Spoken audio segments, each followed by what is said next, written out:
Já, herðu velkomin að Rauða borðinu á föstudegi eftirmiddaginn. Þá höfum við það sem við köllum vikuskamt. Þá förum við fréttir vikunnar og fáum til þess góðan hópa fólki og þannig það í dag. Hérna Steinunn Rögnvaldsdóttir, kynjafræðingur. Hæ. Hæ. Og Jóhanna Pavlovits sem mannfræðingur. Góðan daginn. Birgitta Jónsdóttir sem skáld. Já, hæ. Hæ. Og Jón Gísli Harðarsson sem rafvirki. Það er verið velkomin. Takk fyrir. Þriðja heimsstyrjöldin, má bjóða okkur hana? Ég veit ekki hvort það skiptir máli hvort maður þykkur hann eða ekki. Hvað haldið að við séum lent í einhverju hryllilegu? Ég held að við séum bara búin að vera á leiðin í eitthvað mjög ókveikjandi ástand lengi, sko. Þannig að maður svolítið svona andar í magann og býður, sko, því maður hefur verið þarna áður. Þetta bara búin að vera þróun síðustu misseri finnst mér. Svo náttúrulega ákveðin stigmögnun, en ég veit ekki. Já, ég sammála henni. Ég kemur að því og ég veit að mér finnst náttúrulega, hefur fundist Ísraelsríki í langan tíma hafa verið stjórnlaus, kannski frá stofnun þess. Og þessi meðvirkni vestrandar ríkja finnst mér algjörlega út í hött. Og mér bara orðin svolítið bara reið á því að horfa upp á þetta og þessa einhvern veginn meðvirkni allra aðila, hvað sem það Evrópusambandið eða Bandaríkjanna og hvernig þau einhvern veginn fordama þetta aldrei nógu mikið eða réttleita einhver leiti og svona og ég sá því ég ennþá á X-inu með samfélagsmiðla hvernig Þýskaland var áðan að tala það að þetta væri ábyrgð Írans og margt annað, þannig að ég bara orðin svolítið leið á þessu kjaftaði, maður bara leyfir að segja það. Heyr. Já, maður tekið undir það sem að þær stöllur hafa sagt. Maður hefur maður er hlusta á Al-Jazeera á leiðningað og það sem sagt geislavirkur leki inn í kjarnorkuverinu sem þeir voru sem sagt að bombarda í nótt. Og maður eiginlega skilur ekki hvað eru að hugsa að vera að sprengja kjarnorkuver og fyrir utan náttúrulega allt mannfallið sem hefur átt sér stað og það sem að fer svo ógeðslega taugarnar á mér, þú veist, eftir að hafa verið að horfa á einhvern veginn það sem maður upplifir bara sem það er eitthvað brotið inn í manni, bara maður er rifinn inn í sér algjörlega út af því að þú veist það er eins og öll þessi þjáning. Þú veist, allt fólkið í Palestínu, því þetta er ekki bara í Gaza lengur, heldur þetta að koma að Vesturbakka, annað fyrir utan alla þessa trúarofstækismenn sem eru að drepa Palestínumenn til að ræna landinu. Það eru Bandaríkjamenn sem eru fluttir yfir til Ísrael til þess að stela landi af fólki. Þú veist, að þetta fái hún að ganga og maður, þú veist, fylgist með hungursneið, manngerðri hungursneið og síðan þegar fólk í þjáningu sinni fer og leitar að mataraðstoð þá er það skotið. Þú veist, þetta er bara einhvern veginn búið að normalisera þetta. Og síðan þú veist það sem er verið að gerast núna með, eins og með Íran, ég meina þú veist þetta er brot á alþjóðalögum í fyrsta lagi.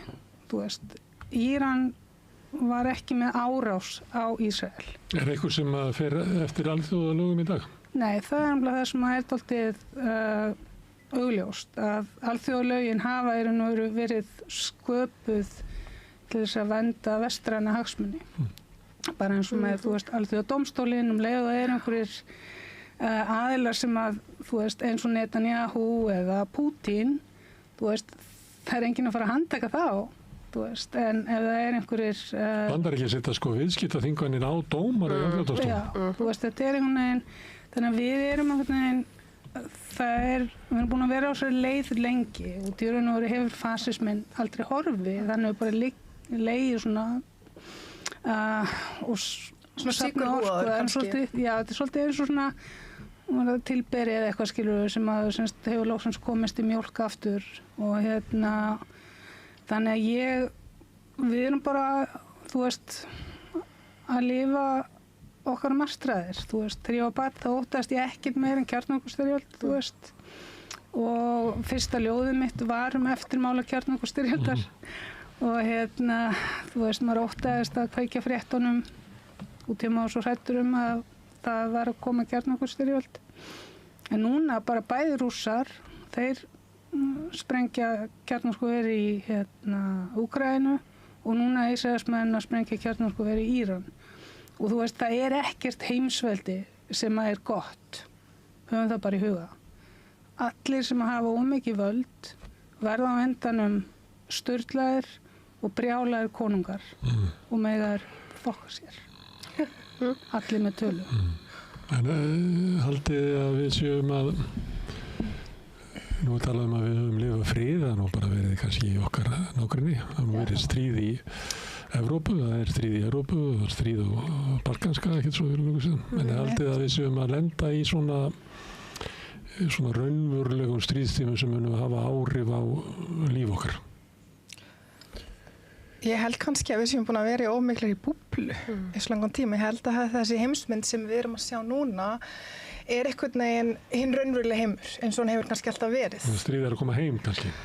Nei, ég held kannski frekar að það sé verið að afhjúpa eitthvað sem búið að vera í gangi svolítið lengi varðandi Palestínu, þetta ekki nýtt. Það voru í gangi í langan tíma. Líka Íran, ef þú skoðar til dæmis orðræðu heima Bandaríkjanna og Ísrael í langan tíma frá 92 til dæmis til dagsins í dag, þá hefur Ísrael og Bandaríkin sagt frá 1992 að Ísrael sem kjarnorkuver, þá þurfi að losa sig við þau og það sé alltaf svona 3 til 5 ár þangað til þau munu þróa kjarnorkusprengju. Og þessi orðræða núna í dag, sá ég á Vísi, það sem að einhverjir sérfræðingar eru að varpa þessu fram núna og eru að taka undir þessa orðræðu og það finnst mér líka að vera... Ísraelsmenn bara hafi þurft að gera þetta því annars hefði verið óbærilegt ástand og verið ógn við öryggi þeirra, þess vegna verði þau bara bombardera þetta til að stoppa Íran í að fá... Ég hef séð þessa orðræðu áður og það sem ég er að segja, það einhvern veginn eins og að við getum aldrei áttað okkur á ástandur þegar það þess að það þarf að líða ykkur tíma eins og Íraksstríðið áttum okkur á þessu núna en ekki þegar það var í gangi.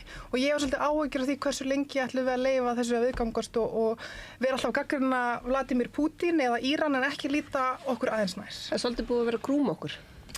Já, það búið að vera að gera það. Og já, ég skil ekki alveg hvað meira þarf að gerast. Við erum búin að sjá barnamorð í beinni og það sé ekki nóg til þess að almenningur fari aðeins að átta sig á hvernig bara vald virkar í okkar heimshluta og hver ræður völdum á alþjóða vettvangi og hver hefur líka þekkingarvald til þess að miðla fram bara þekkingu í fjölmiðlum og manifesting consent mekanismum og allt það. Nú hafa verið svona mótmæli víða gegn stuðningi vesturveldanna við Ísrael og þjóðarmorðið á Gaza og maður kannski fyrir svona 3 vikum það var svona eins og væri smá blæbrigðamunur á því hvernig Evrópuþjóðirnar töluðu en ekki mikið. Svona bara eilítið með góðu vilja mátti sjá að stjórnmálafólkið var að reyna að svara einhverjum kröfum frá almenningi að þetta gengi ekki lengra. Er það ekki bara spánn og Jó, maður verður að sjá aðeins mjög hvernig Keir Starmer orðaði eitthvað sko. Ég ekki að segja hann hafi farið á okkur að snúið tekið eitthvað auðbeygju. Það voru svona, þú veist, að reyna eitthvað að setja einhverja svona viðskiptaþvinganir á sko verstu öfgamennina og eitthvað svona en Já, landtökumennina. Já, líka einhverja ráðherra sko, svona 2 ráðherra, hann að Smutsrik og hinn, ég man eitthvað, Ben Gavir. En ég held að sko, þú veist, bara veruleikin sá að mjög mikið drifið áfram af rasisma og í hugum margra þá eru... Í Evrópu, okkur sama því þetta brúnt fólk sem hefur að drepa. Og Já, og síðan náttúrulega líka það sko, það mjög mikið drifið áfram af einhverju sektarkennd varðandi Ísrael, það sem komast upp með svona mikið. En síðan náttúrulega annað stríð þar sem miklu fleiri hafa fallið og eiginlega ekki neitt í umræðinu og það stríðið í Súdan. Þú veist, það bara eins og það stríð sé ekki til. Og það gríðarleg hungursneyð og semst, fólk á stöðum flótta. Og ég veit ekki hversu margir hafa verið drepnir nú þegar, það þú veist, að slá upp í 1 milljón, þú veist, og það eins og það sem bara ekki til, þú veist, það sé ekki gerast. Og einhvern veginn,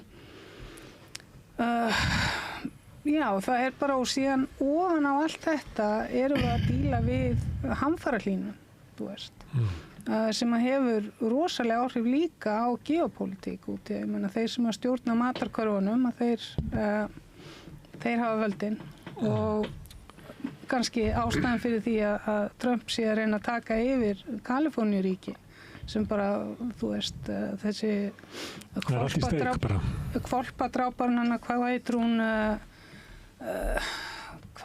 hún hana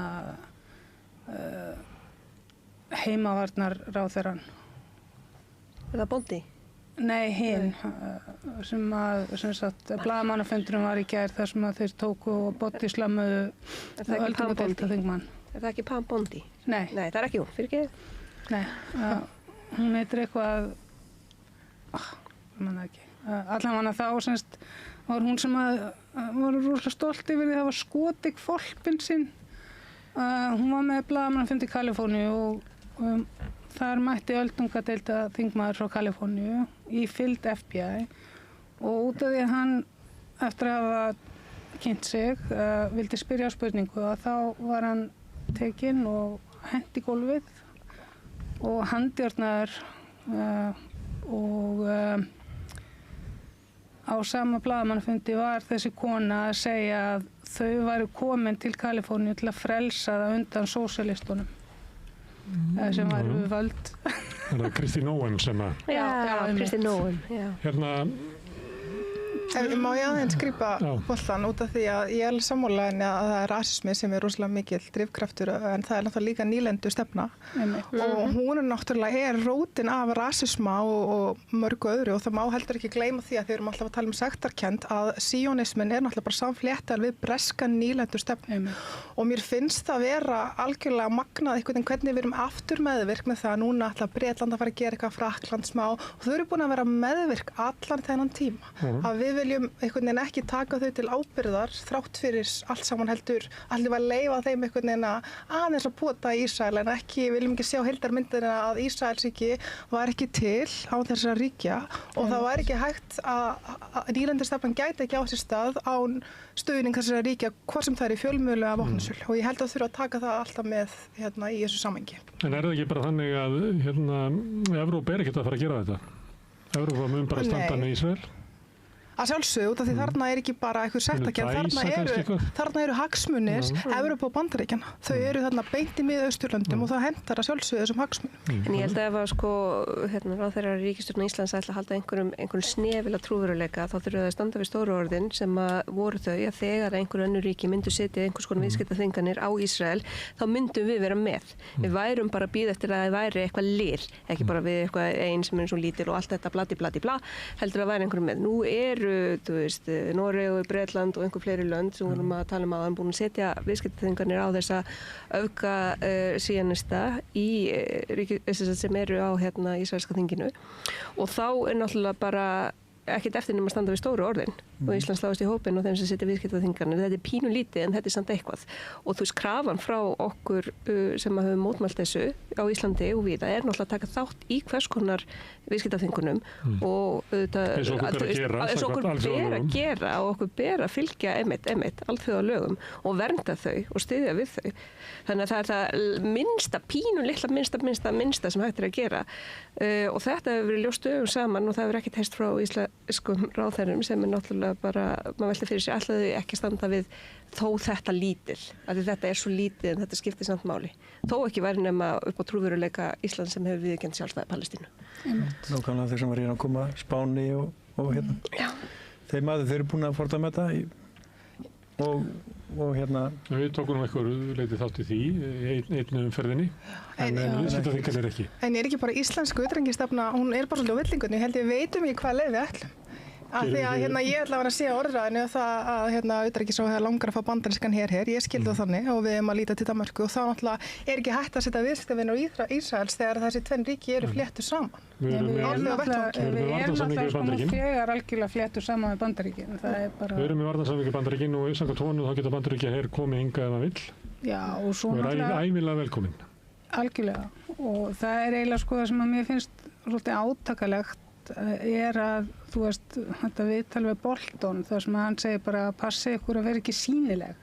Þú veist, að láta Trump ekki sjá ykkur. Þú veist, ég meina, viljum við lifa í þannig heimi að við þurfum að vera einhvern veginn ósynnileg, þannig að þú veist Trump fá ekki hugmyndum að ætla að taka yfir Ísland eins og En við lifum ekki í þeim heimi sem við viljum lifa í og Trump þarna, þannig ég get alveg skilið það sem að Bolton að segja að meðan hann þarna, láti bara fara lítið fyrir ykkur, því að leið og vekur athygli að þá mun hann tala við ykkur eins og hann tala við Grænland. Já, en það þýðir þá að við getum ekki tekið þátt í neinu viðskiptaþvingunum.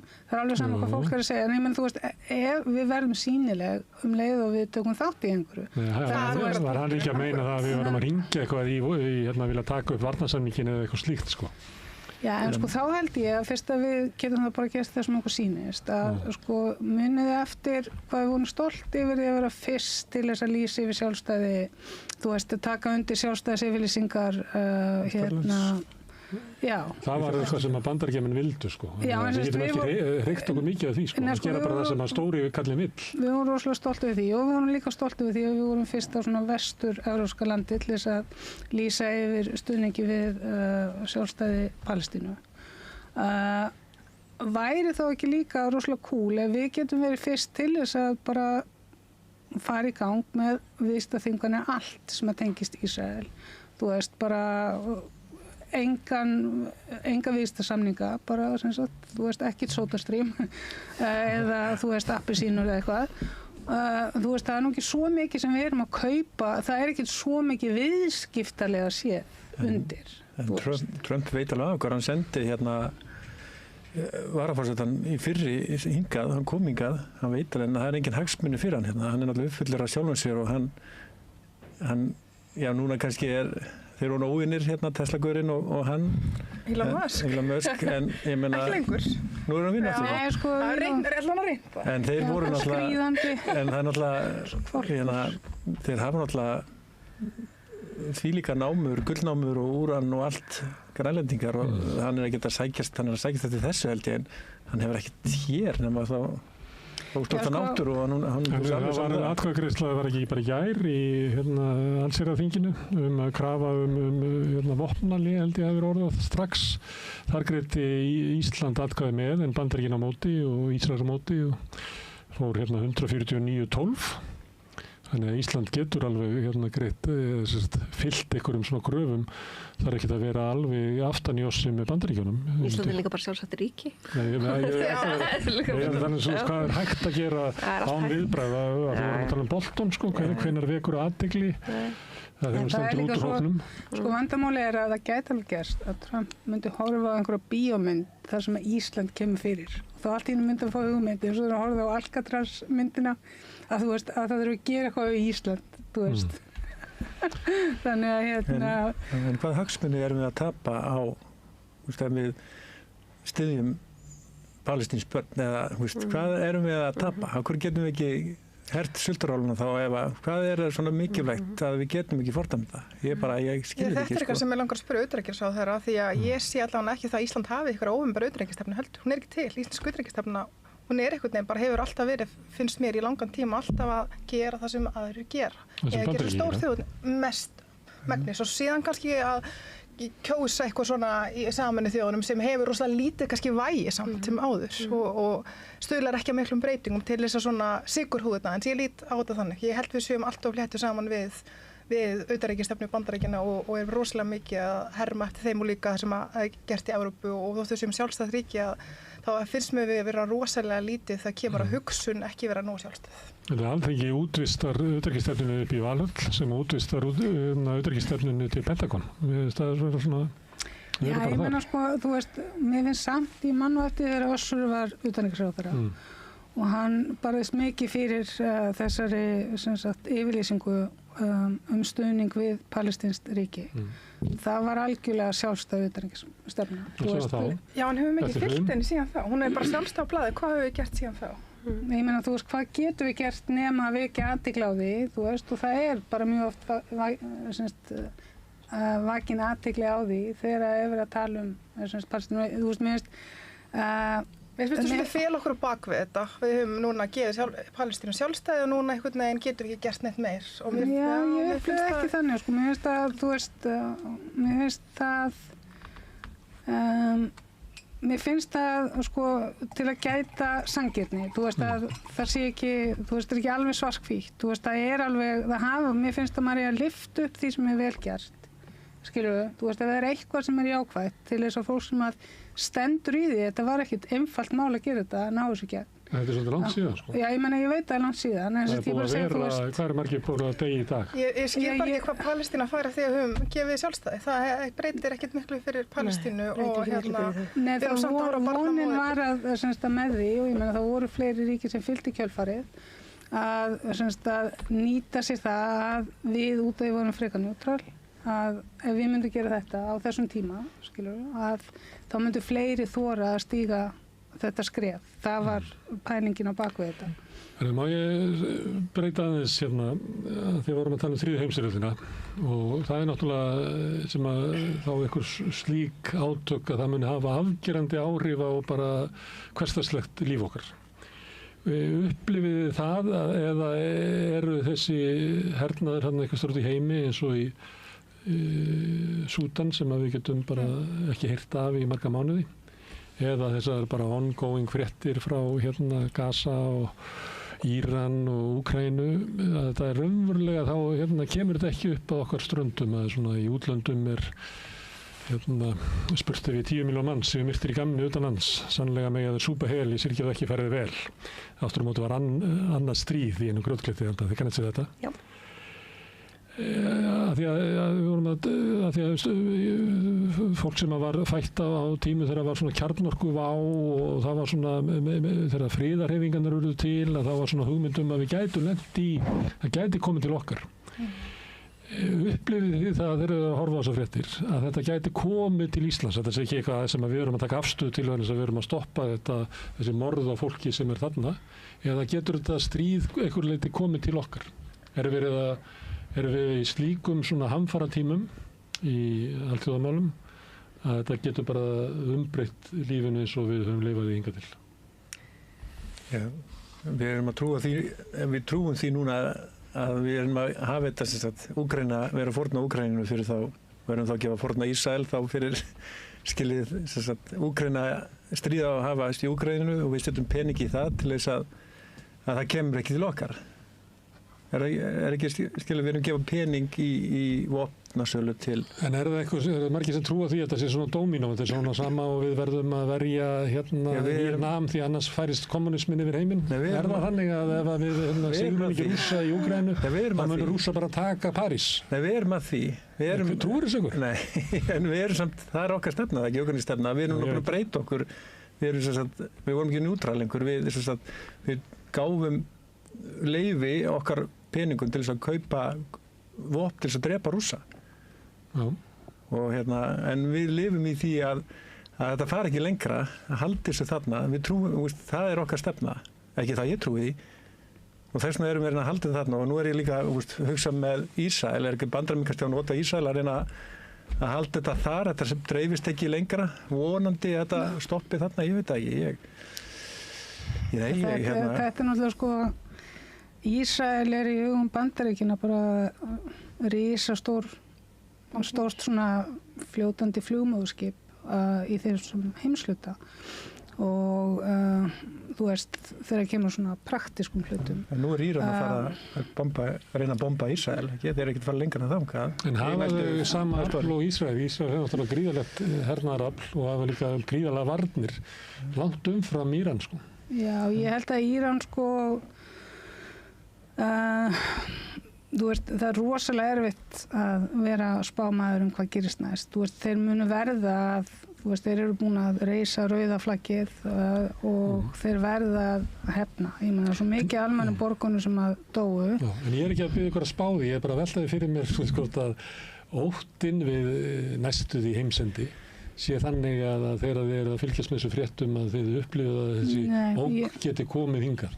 Sko í raun og veru, þú veist, þá er ég miklu hræddara við ef að amok hrynur, þú veist, sem að er engin umræðum, sem að er hafstraumarnir hérna sem að tryggja að komi, sem sagt, hlýtt loft til Íslands, en sem að myndi bara þýða litla ísöld þú veist, og það eru yfirgnæfandi líkur á að það geti gerst. Og það er engin að undirbúa sig undir það ef það yrði skyndikonun hérna. Og þú veist, þegar maður horfir á kort af Íslandi,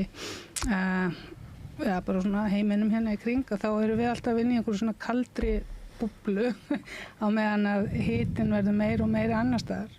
Og það hefur áhrif eins og við höfum upplifað. Þú veist, það er alltaf að núna annað ári í röð þar sem að það eru mikla búsifjar á Norðurlandi og Austurlandi út af öfgaveðri að voru til eða byrjun sumars.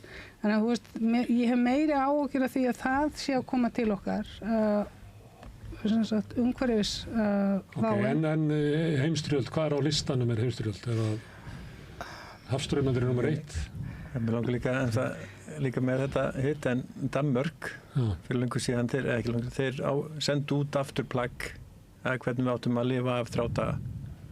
Svo þegar ógnin er til staðar þá þeir eru búin að gefa út hvernig að taka vatn svo við getum lifað án rafmagns og í 3 daga. Svo eins og tala ógnina, hún er Fylgja það ógn. Það er komin, allavega einhver ógn.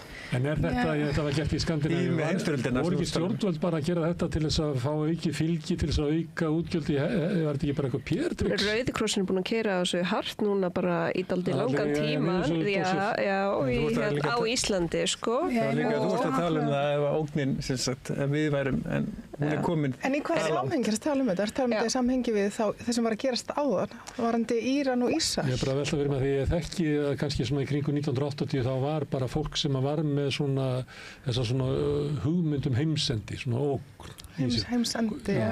Hvort það væri þetta Sko, ég held að enginn á höfuðborgarsvæðinu sé að pæla í 3. heimsstyrjöldinni í dag vegna þess að það er sól. Já. Nei, bara ándjóks. Þú veist, ég myndi ekki vita af þessu nema því ég var mætinni þátt.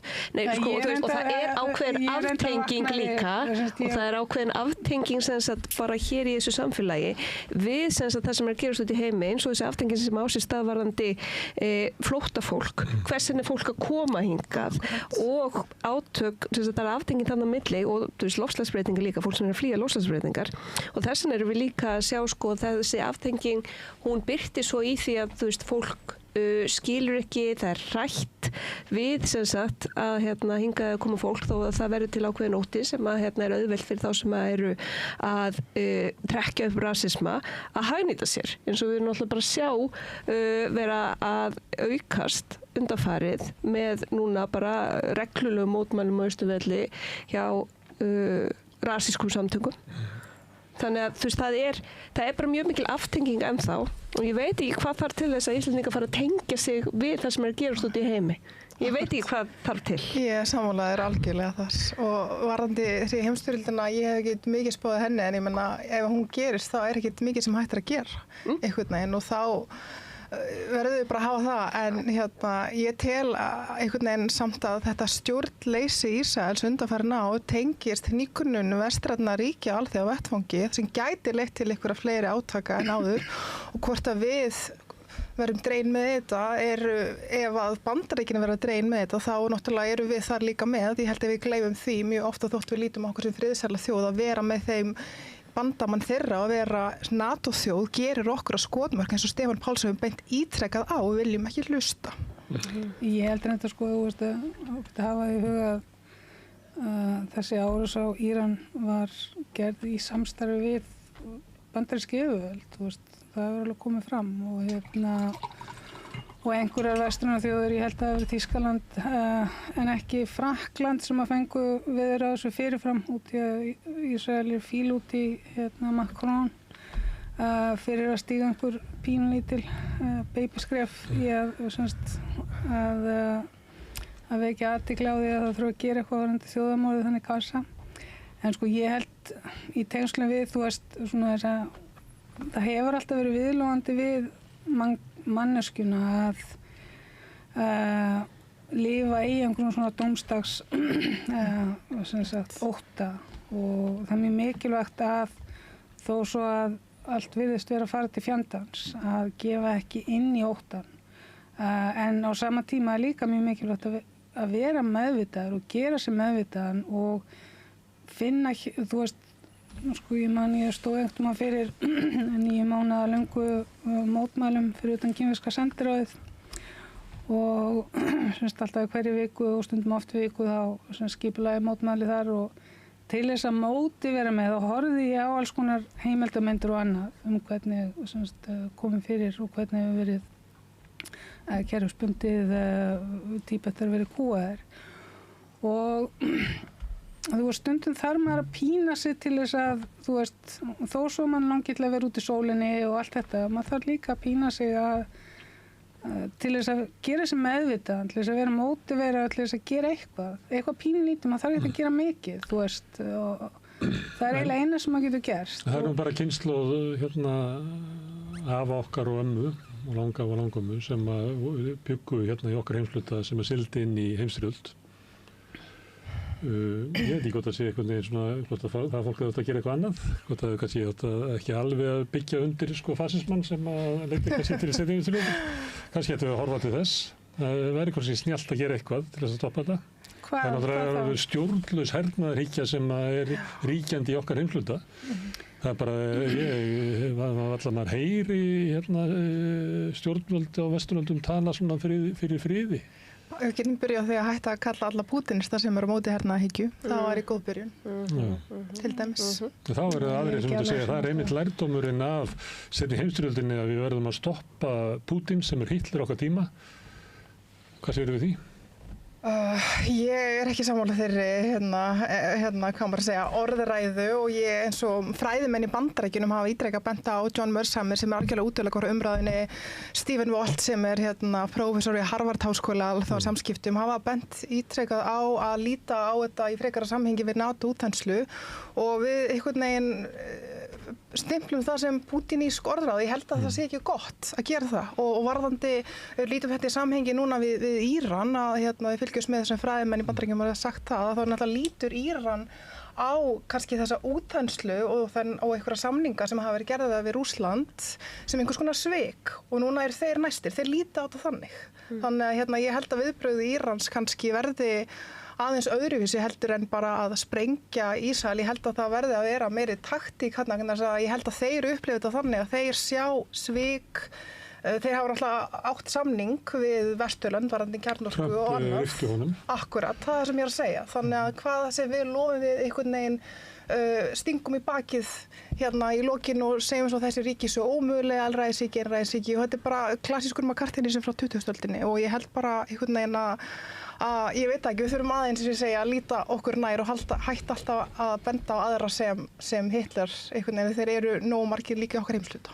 Já, en það þýðir ekki það að Pútín hafa sér eins og ég sagði aldrei hann var enginn. Hann og Trump eru nákvæmlega eins. Það er ekki kappamynd. Og þú veist Ísrael og þú veist þetta er allt saman liðið og þeir eru ekki liðið með okkur, eru ekki liðið með litla mannum neinstaðar. Þetta eru kallar uppfullir af sjálfum sér. Algjörlega. Þeir njóta gríðarlega stuðnings. Ég sem að ef það væri gerð skoðanakönnun þá væri Pútín með 85% af þjóðinni. Trump nýtur miklu meiri stuðnings heldur en ég nefndi Keir Starmer. Ég er bara 48% þjóðarinnar styður Trump og styður hann sérstaklega í því að senda þjóðvarleið til Kaliforníu. Það er reyndar hefur farið hratt niður á við. Ekkert mjög hratt, ekkert á við evrópska stjórnmálamönnum. Með Bandaríkina þá er þetta farið mjög hratt niður. En eftir sem áður er bara 48% þjóðinni sem stendur með Trump, þannig að þetta er ekkert svona persónulegt mál hans. Það er bara ríkur vilji bandarísku þjóðarinnar að styðja stefnu Trumps. Já, ég sem er í gær þá var 43 sem er studdu við og hann sjálfur nýtur aðeins stuðnings 35% bandaríkjamanna akkurat núna. Ekkert sérstakur svona stuðningur við lýðræði í Bandaríkjunum? Já, það er enda ótrúlegur fjöldi sem að sagði að það er ótrúlegur fjöldi sem að styður við lýðræði Bandaríkjunum, skulum ekki glemma það. Ég er að segja að það sé á móti. Við getum alveg haft það, þú veist, það er fleiri, miklu fleiri sem styður við lýðræði Bandaríkjunum en þeir sem styður ekki við það. Þannig að þú veist, það er okkur að hafa það líka í huga. Og það er verið gríðarlega mikil mótmæli á morgun í Bandaríkjunum og það hafi verið mótmæli út í öllum helstu borgum Bandaríkjana út af ICE og það fullt af frábæru fólki í Bandaríkjunum sem að making good trouble, getur við sagt. Það hefur verið gerða kannanir út af innflytjendastefnu Trump og hann nýtur stuðnings meirihluta þjóðarinnar. Nei, samkvæmt nýjustu skoðanakönnunum sem kom bara í gær, að þá nýtur hann ekki, það ekki meirihluti Bandaríkjanna sem styðja það. Eftir byrjuðu að sjá hvað þetta þýddi út af því að hans orðræða var að hann ætlaði að finna glæpamenn og henda þeim út úr landi. Það var orðræðan og þetta það sem fólk sér í fjölmiðlum. Það bara rosalega mikið af fólki sem að horfi bara á Fox News eða CNN eða eitthvað svoleiðis. Það sem ekkert mikill blæbrigðamunur og allir sem að reyna að flytja fréttir af staðreyndum, þeim bara hent út því að allir svo hræddir við Trump. Það að breytast út af því að fávitinn Elon Musk, hann ákvað að fara í stríð við hinn fávitann hana, Donald Trump, og afhjúpaði svona veikleikana. Ný könnun var að berast, það var birt í Forbes núna. 56% kjósenda í Bandaríkjunum styðja Donald Trump í hvernig hann standað brottvikningu fólks. Í Forbes? Kjósenda? Ég meina þetta skiptir kannski ekki máli og það finnist einn könnun sem er öfugt. Það gríðarlegur stuðningur í Bandaríkjunum við Trump og það gríðarlegur stuðningur í Rússlandi við Putin. Þannig að ég bara svona að tala gegn því að vera að tala að þetta hafi allt í einu verið menn sem að bara ruglust í kollinum. Þetta menn sem að framkvæma stefnu sem nýtur bara mikið fylgis. Það var enginn að segja eitthvað ruglast í kollinum. Þetta bara svona lönd sem eru keyrð áfram á svona authoritarian stefnu, sem að hvort sem að það Kína, hversu sem ástæðan að þá þetta staðan sem í heiminum. Já, það til líka búið að segja við fólk mjög lengi að við þurfum bara að fá einhvern sterkan leiðtoga, við þurfum bara að keyra samfélögin okkar eins og fyrirtæki og allt þetta í staðinn fyrir að keyra á því að við séum sterk saman, að við eigum að eiga ákveðna grunninnviði og við erum glöð að borga skatta fyrir sameiginlega velferð. Þannig að ég held líka að maður sé að gefa rosalega mikið súrefni og athygli að einhvern svona trúðum sem að fá rosalega mikla athygli eins og Farage, og Le Pen og fá rosa mikið súrefni í hatrið, í staðin fyrir að koma með þetta það sem við viljum og setjum súrefni í það. Mér alveg sama hvað þessu fokkin liði finnst sem að uppfyllt, þetta ekki einu svona alvöru fasistar, þetta bara fólk sem vil mókandi raskati á sér á kostnað fólk sem öðruvís en það. Ég ekki kannski að leggja til að við ræðum það hvað við hefðum átt að gera til þess að lenda í þessari stöðu. Ég bara að tala hvað hefur að gera í dag? Og það margir búin að koma með þetta sjónarmið sem þú ert að segja að þetta sé bara byggt á þetta sé rangt og þetta sé vitlaust og þetta sé ekki góð stefna. Eftir sem áður þetta fólki sem að sigra kosningar. Já, ég held líka bara að þetta orð lýðræði, mér finnst það orðið svolítið bara, tómt í okkar heimsluta. Við höfum misnotað þetta þýðir bara alls konar og einhvern veginn, ég veit ekki svo oft ég hef heyrt að Ísrael sé lýðræðis ekki það sem það má að gera það sem það má gera og alls konar annað og einhvern veginn að það líka kannski ber að líta það þótt að einhver almenningur sé hlindur einhverju út frá lýðræðislegum forsendum þýðir ekki að það sé rétt þótt að meiri hlutin hér myndi vilja að taka kosningarétt að konum þýðir ekki að það sé rétt. Þannig það ber líka alltaf að líta á að eins og forn Grikkir sögðu að þótt að lýðræði væri best að væri ekki fullkomið og við þurfum aðeins að átt okkur á því líka og talandi Bandaríkin sem lýðræðisríki þá út frá mínum bæjardyrum litið þá tveggja flokka kerfi fyrir mér ekki lýðræðislegt kerfi og hefur aldrei verið það sem tvo flokka til hægri sem að fá einhvern veginn alltaf að sekta út hæfurstum einstaklingunum sem eru alltaf brjálæðislegir svona heimsvalda sinni og alls konar annað. Þannig að það má alveg endurhugsa þá túlkun líka. Já, en þetta svolítið staðan sem við erum í og við gætum talað Trump og þjóðvarliðið í Kaliforníu og mótmælin. Það eru verið að breiða út mótmæli í Bandaríkjunum. Þegar vorum að tala svona þriðju heimsstyrjöldina, þannig verið að tala að Bandaríkjunum séu svona þessi eiginlega klofningur, borgarastyrjöld.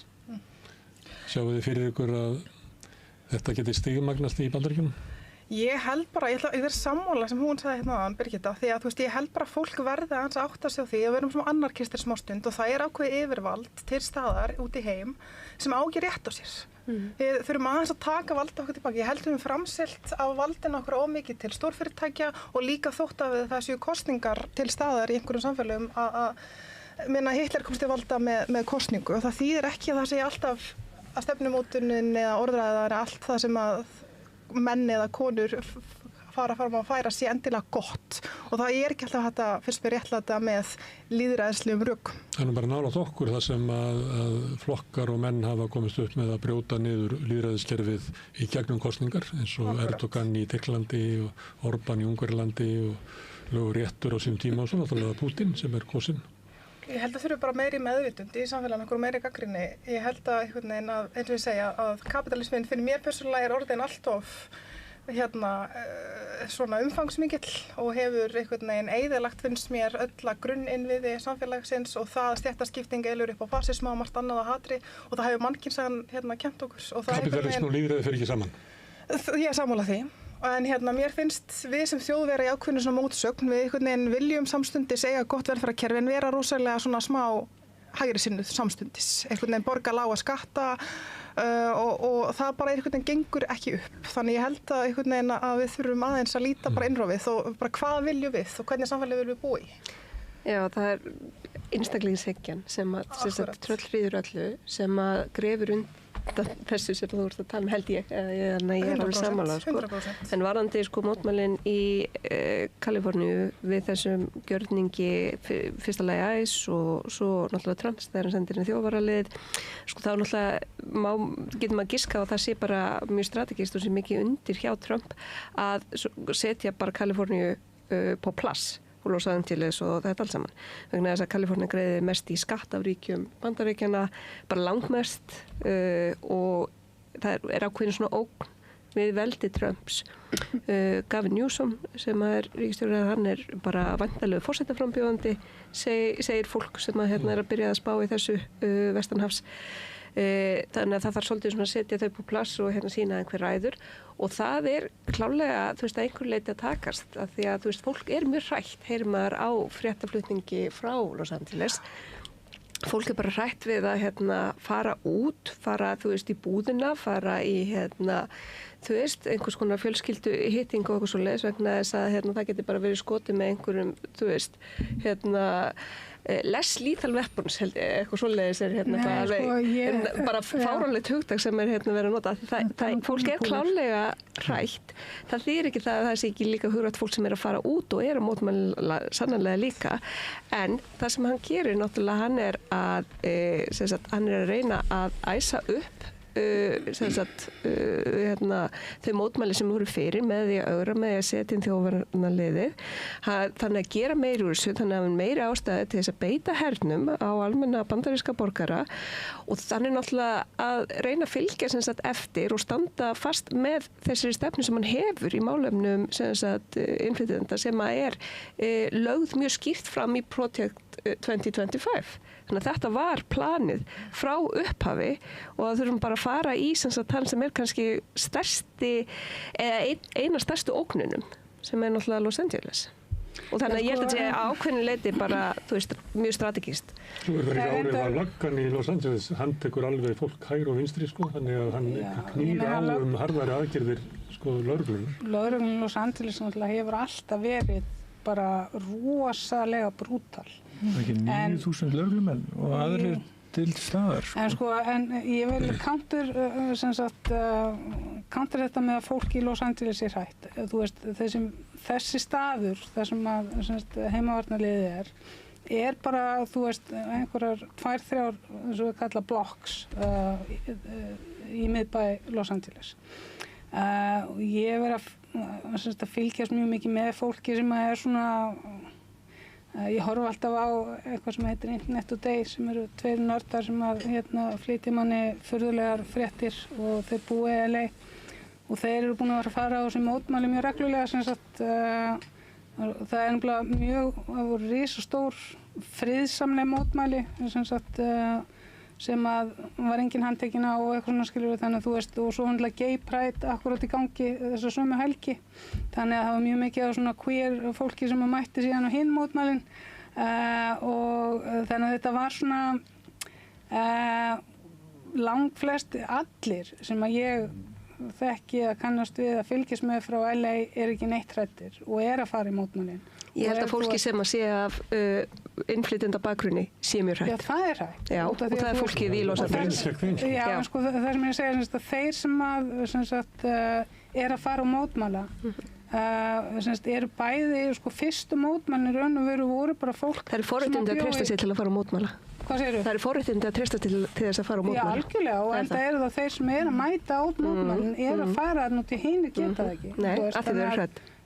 Akkurat, þess vegna eru þeir að fara þannig að það ekki forréttindi, þeir eru að styðja við samfélagið sitt. Það ákveðin forréttindi að vera ekki það hræddur við að vera, þú veist, tekið og hægt út úr landi. Já, þeir fara og styðja hina, skilur þú veist, það engin forréttindi eitthvað í kringum það. Jú, það eru forréttindi að vera ekki hræddur stöðina þannig að þú treystir til þess að fara og yfka lýðræðislega réttin til þess að mótmæla stjórnvöldum. Það er klárlega forréttindi. En ég meina, fyrstu mótmælum voru, þeir fóru fyrst inn í, eins og í Paramount og á fleiri stöðum þar sem þeir fóru inn í innflytjenda samfélögin og þá bara fór fólk á, þú veist, sem að satt í hálfkræsustólnum eða eitthvað skilur fór bara og reynda að passa vinni sína. Það voru fréttir að það verið feltar niður, sko, útskriftar, athafnir og fleira vegna þess að það mætti ekki vegna þess að fólk var hrætt að vera bara handtekið og sent í burtu. Algjörlega, ég meina, þú veist, það er náttúrulega sko stærsti hlutin. Rétt á litin, þá helstu bara heima. Það er að vera hrættur.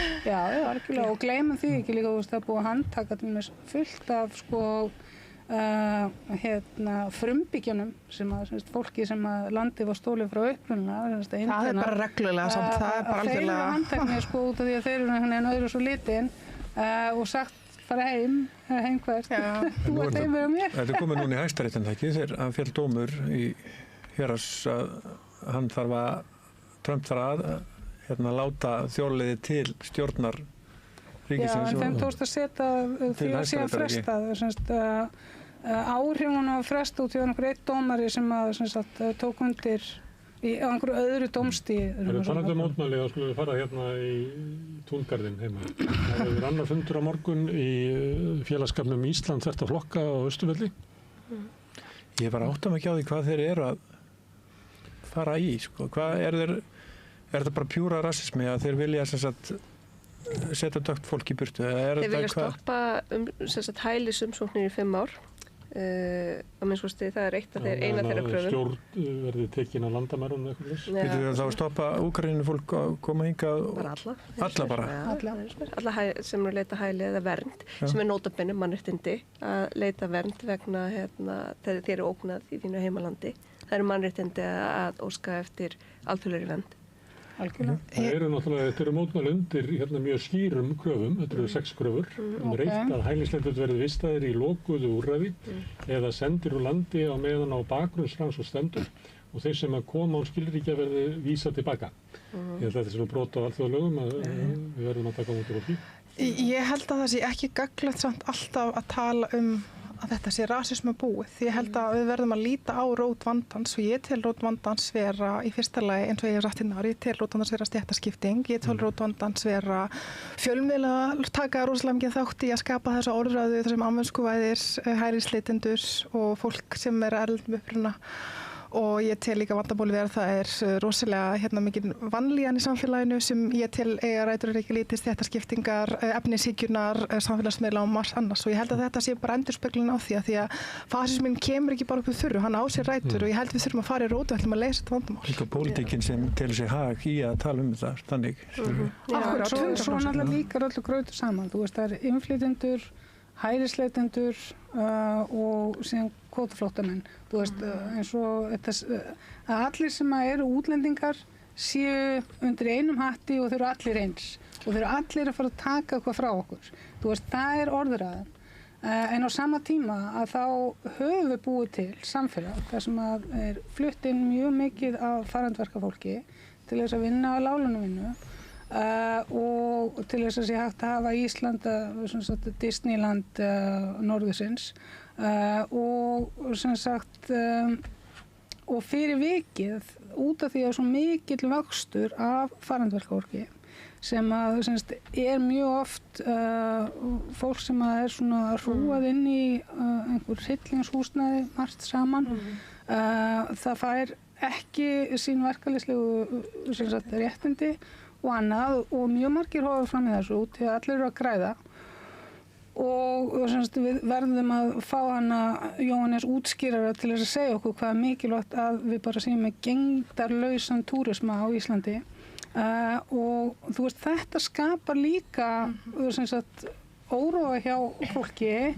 út af því að þú veist það hefur verið mjög hröð aukning af og við erum bæði með innflytjendur en við erum líka með farandverkafólk sem að hefur lengi verið við lýði en hefur aldrei verið eins mikið og það þýðir að við höfum ekki byggt upp og við fáum ekki skattan út í að mjög mikið af fólki að svindla allir þurfa að opna pizzustað eða vídeolegu eða eitthvað út í allir að græða og grilla þannig að þú veist sko að vera að grauta öllu saman við erum að taka á móti rosalega mikilvæg fjölda af fólki sem eru túristar en við höfum ekki innviðan að taka á móti og þá getur þá er allt stíflað á bráðamóttökunni og vegirnir eyðileggjast og bla bla bla þú veist þannig að einhvern veginn sko það sem skortir er alvöru langtíma stefna. 100% fjárfesti innviðum og öllu því og ég má koma aðeins inn á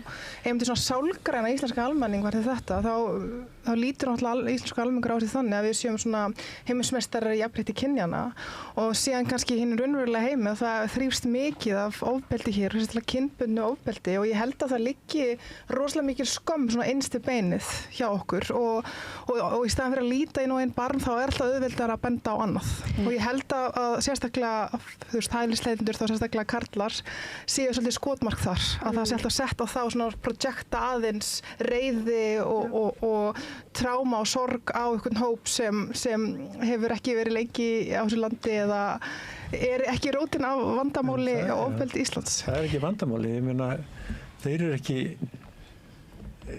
bara ef við horfum bara sem búið að gera síðustu menninganótt og núna hver ráðast á lögregluna og hóta, þetta er ekkert þetta fólk sem við erum hrædd við að þetta fólk þetta eru bara menn eins og ég. Já, þetta er bara nágranninn og bróðirðinn og frændiðinn og vinurðinn. Og ég skil ekki bara hverju þetta fer svona langt og kannski er ekki þessari búblu eða bergmálshelli sem þetta fólk en ég sé vinnu mína sem ég er á landsbyggðinni og ég er að finna út við hvað hræddir við. Þetta eru að líta inn á við? Já, þetta eru sko það er verðugt verkefni. Þetta er bara, mannskepnan er þannig gerð að við erum eitthvað 3% sem gerir glæpi, annað er ekki og hræddir við einhverja að lifa í þessar hræðslu, ég skil ekki.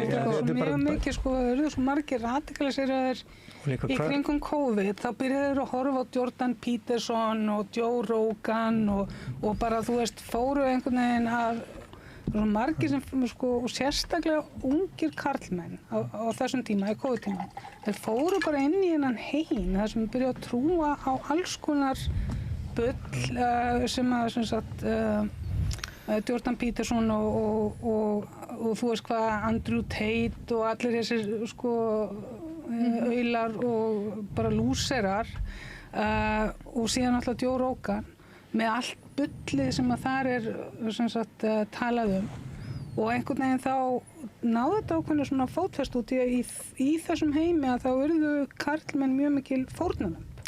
Þú veist bara að konur höfðu bara fengið of mikið og síðan sem kemur líka sko þetta kemur MeToo-bylgjan var stuttu fyrir COVID og það hefur aldrei verið unnið almennilega úr því sem að kom þar fram. Því að það kom fram sem sagt bara dæmi kerfisbundið ofbeldi gagnvart konum og það hefur ekkert verið og síðan bara allt í einu þú veist erum við komin á þann stað að það búið að klína einhverjum vógstimpli á allt í staðin fyrir bara að sleppa því, bara sleppa svo orði, bara þetta er ekki einu svona íslenska og bara tala. Vakning. Já, ég meina, þú veist, svo er fólk með mismunandi vakningu, það er málið, þú veist, ég meina, þetta er eins og bara, ég veit ekki, þú veist, bara allir sem eru asískir svara bara fá henni þetta að sko það er alveg að vissu leyti rétt að það er öllu grauta saman þú veist hvað tilkast fólk er að koma, hvað það er að koma og þú veist í hvað tilgangi og af hvaða sem sagt ástæðum er að sækja vernd eða er að koma að vinna og svoleiðis og það ítir og þegar því öllu grauta saman þá ítir það undir ákveðnar svona alhæfingar þennan hóp og ítir undir rasisma og kynþáttahyggju sannarlega en svo þú veist ég myndi segja að það væri klárlega verið að skipta þú veist þeim sem eru í þessum hópum þau sem að sækja alþjóðlega vernd og þau sem eru að koma og vinna sem farandi fólk eða að koma að vinna í lengri tíma þeim sé klárlega skipt í sko ég ætla að segja það góða og vonda útlendinga sko og þessi þú veist góðu eru þau sem að við getum sagt okkur við þessi sem eru duglega að vinna sem koma til að vinna ekki til þess að biðja um hjálp heldur til þess að koma til að vinna eru dugleg bara vinna þrotlaust helst í verkefnum sem að við viljum ekki vinna sjálf og störfum sem við viljum ekki sinna og þú veist og þau aðlagast þau leggja sér leggja sér fram að læra íslensku þau þróa með sér smekk fyrir fiski og Eurovision og þú veist þetta er bara að verða eins og við samlagast einhvern veginn það er þessi góðu, þessi vondur þeir sem að koma, biðja um hjálp nota kerfin, karlar sérstaklega, vegna þess að það er ekki takt við karlmennsku ímyndir og þeir eru að koma og biðja um hjálp og fá hjálp og nota hjálp og það er bara eitru karlmennska það er bara klálega baneitur karlmennska og það já en þú veist þetta er þeir sem aðilar sem að sko hafa ákveðna hagsmuni af því að selja þú veist ungu karlmennum og öðru fólki og þú veist notum við þú veist tala ég unga karlmenna því að það verður aðeins verið komin á það eru aðilar sem hafa því ákveðna hagsmuni að reyna að selja þeim að þeirra vandi sé hinum verðsettu að kenna en ekki þeim sem að taka meiri gæði til sín.